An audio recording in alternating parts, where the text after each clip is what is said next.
Olá pessoal, seguimos com mais uma aula de ciências, hoje aula para a galerinha aí do 6º ano, certo? Então na aula de hoje, nós vamos estar falando um pouquinho sobre o sistema locomotor, certo? Esse sistema locomotor, que é um sistema relativamente complexo, complexo por quê? Porque ele envolve na verdade outros sistemas, certo? Então podemos dizer que o sistema locomotor envolve sistemas como por exemplo, o sistema esquelético, certo? O sistema muscular.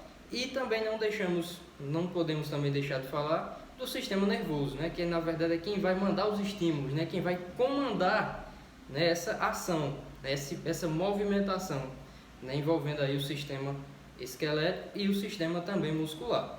Em uma aula anterior já falamos aí sobre o sistema esquelético, falamos lá sobre o sistema esquelético, que é dividido em dois, dividimos o nosso esqueleto, o esqueleto humano, em esqueleto axial e esqueleto apendicular, onde o esqueleto axial é aquele que tem a função de proteger órgãos nobres, como por exemplo os ossos que compõem o nosso crânio, que tem a função aí de proteger o cérebro, e os ossos que compõem o esqueleto apendicular, são o restante dos nossos ossos, certo? Os ossos longos aí, todos os outros ossos que estão aqui responsáveis em grande parte por o nosso sistema locomotor, ok?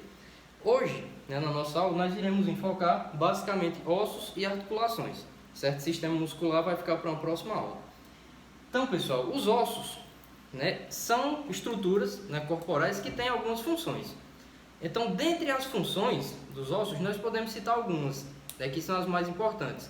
Dentre elas, podemos citar aí alguns ossos longos, a produção de células sanguíneas. Então, no interior, principalmente desses ossos longos, como o nosso fêmur, por exemplo, existe uma estrutura chamada de medula óssea vermelha, que é responsável pela produção de células sanguíneas. Ou seja, a cada 120 dias em média aqui, nós renovamos todo esse tecido. O nosso tecido sanguíneo é renovado a cada 120 dias. Quando a gente se pergunta, se eu renovo tão rapidamente todo o meu sangue aí, quem é que produz essas células sanguíneas? Então a resposta está aqui, certo? O osso. Então no interior, principalmente dos ossos longos, a gente tem aí a produção de células sanguíneas. Uma outra função dos nossos ossos é a proteção de órgãos internos, como por exemplo as nossas costelas e o externo tem a proteção de proteger órgãos nobres, como meus pulmões e o coração. Os ossos do crânio têm a função de proteger o meu cérebro. E uma função também, que é o que a gente vai estar mais enfocando hoje na nossa aula, que é a locomoção. Então o nosso osso é associado ao músculo, que é quem vai fazer nessa mobilidade do osso aí, e associado também ao tecido, ao sistema nervoso, irão fazer esse processo de mobilidade, a nossa locomoção, certo? Então aí já pude citar aí alguns exemplos de funções do nosso sistema esquelético, mais precisamente do nosso osso. Esse osso, pessoal, ele também tem algumas classificações, certo? Coloquei 4 aqui, que são as 4 principais, certo? Então nós temos aqui como classificação do osso. Então, os ossos que compõem o nosso esqueleto podem ser divididos em ossos longos, que são os ossos que formam, por exemplo, meu braço, minhas pernas. Nós temos como exemplo os ossos do braço, o húmero, a una e o rádio. Nas pernas eu tenho aqui o fêmur, a tíbia, todos são exemplos de ossos longos, certo? Tenho também exemplos, tenho parte também do meu esqueleto que é constituído por ossos curtos, os ossos que formam aqui a minha mão, os meus pés, ou seja, os ossos do carpo, os ossos do taço, certo? São exemplos de ossos curtos. O que seria, professor, então, um órgão curto? Seria um órgão que teria aí um diâmetro lateral maior do que o seu comprimento. Então, temos também no nosso corpo alguns exemplos de órgãos curtos.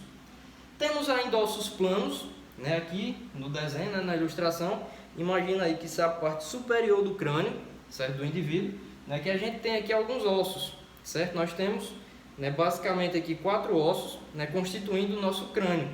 Então esses 4 ossos, os parietais, o occipital, são exemplos também de ossos aqui planos. Esses órgãos planos são órgãos que, como o próprio nome diz, eles têm uma forma aqui aplanada, certo?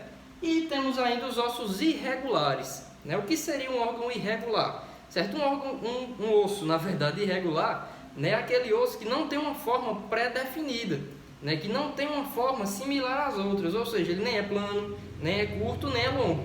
né, ele tem um formato, né, que não se enquadra em nenhuma das outras categorias, certo? Então, como exemplo, né, de um osso irregular, eu posso citar aí as minhas vértebras, né, esses ossos, esses ossículos aqui que formam a nossa coluna vertebral, certo? Então, cada vértebra daquela, né, é um exemplo de osso do tipo irregular, certo?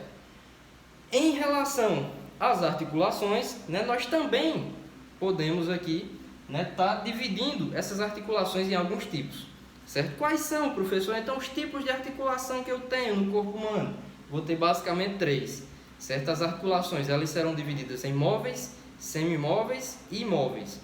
Primeiro exemplo, certo? As articulações móveis, certo? A articulação móvel, pessoal, é aquela que dá uma grande amplitude de movimento, ou seja, é uma articulação, né, que a gente consegue fazer um movimento de 90 graus, um movimento de 180 graus, né? Por exemplo, aqui o meu braço, ó, certo? Eu consigo, né, fazer um movimento amplo, certo? Então, a junção aqui, ó, essa articulação, né, que une o meu húmero com os ossos do meu antebraço, né, com a una e o rádio, certo? Eles me dão uma amplitude de movimento muito grande, certo? Então, esse tipo de articulação, né, é chamada de articulação móvel.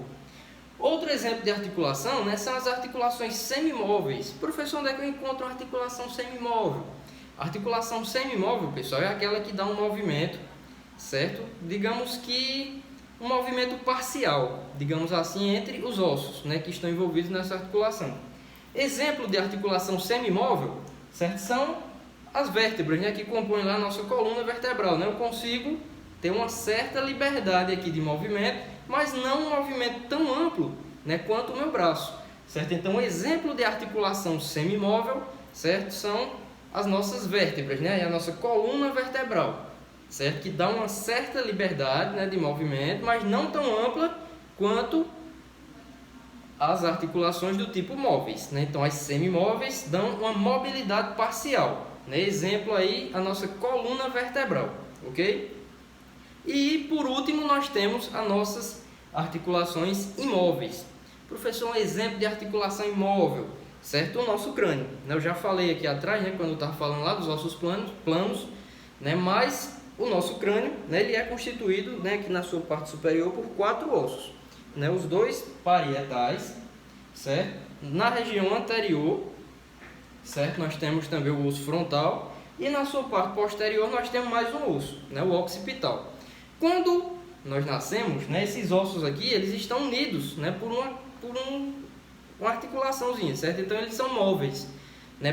Por que eles são móveis? Porque durante o parto, né, eles vão deslizar um osso por outro para diminuir o tamanho do bebê, para poder o bebê passar pelo canal do parto, certo? Quando a gente vai ficando adulto, né, vai ocorrendo o quê? Um processo de calcificação, né? Então a nossa cabeça ela perde nessa mobilidade que a gente tem quando é bebê. Por isso que os bebês, eles têm a região que no centro da cabeça, né, que é molinha, né, que algumas pessoas chamam de moleira, né, mas na verdade é a fontanela, certo? Aquilo ali é o quê? Um exemplo, né, de articulação primitiva, né, que aquele bebê já teve, certo? Então isso aí vai calcificando e quando a gente chega na idade adulta, né, a gente não tem mais essa partezinha mole, certo? Então já está tudo calcificado, né? Então a articulação o quê? Imóvel, né? Por quê? Porque ela não move mais, certo? Então ela calcificou e ela não move mais, né? Então aí é um exemplo de articulação do tipo imóvel, certo? Então nós temos aí basicamente essas 3, né? E para que é que serve, na verdade, essas articulações?